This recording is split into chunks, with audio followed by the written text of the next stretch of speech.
Here's a quick video update on the state of my weed patch, also known as home site.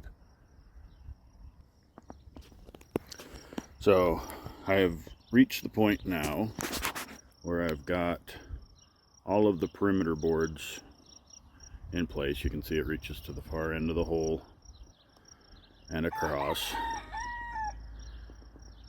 and all the way around to the step.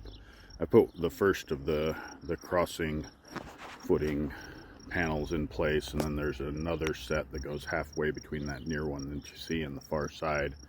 One of those is 30 inches wide, the other one is 24 inches wide, and that's determined by the size of the wall that sits on them.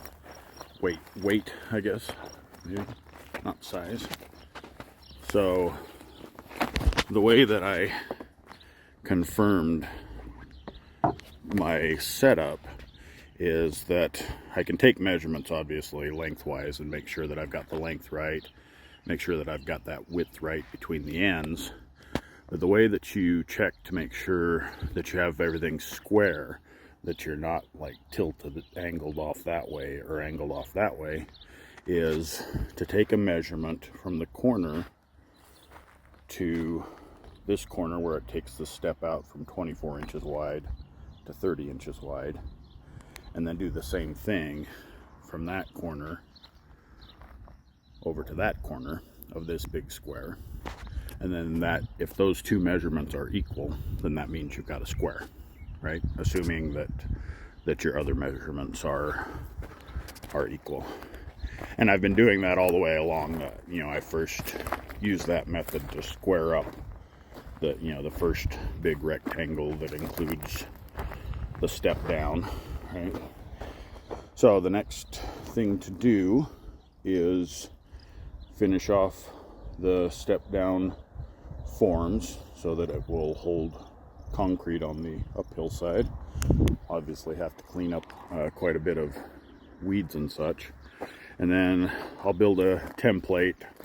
It's 30-inch footing, so I'll make a board 30-inch and a quarter wide by 10 inches deep, and then set my outside boards, my inside boards using that. And then at the same time, you can see there's some high spots, and I'll need to clean up those high spots. It's a lot of fun with this loose rock. If you look along the sides of the hill, those are all rocks that I've been digging out of this trench. I mentioned in another video that I really shot myself in the foot deciding to go down another 10 inches. But in the end, that'll be good, because the first floor of the house is going to be 8 feet above the top of that footing. Actually more than that, it'll be 9 feet above the top of that footing. So up in the air. So being able to come down another 10 inches makes it so that in the end I'll have quite a bit less fill coming down. So that is the update from the hole in the ground, the weed patch. Hopefully another week of work or so. I'm doing it all by myself, so another week and I'll have everything in place, and then I get to do the rebar, and I'll show how I do that. Bye.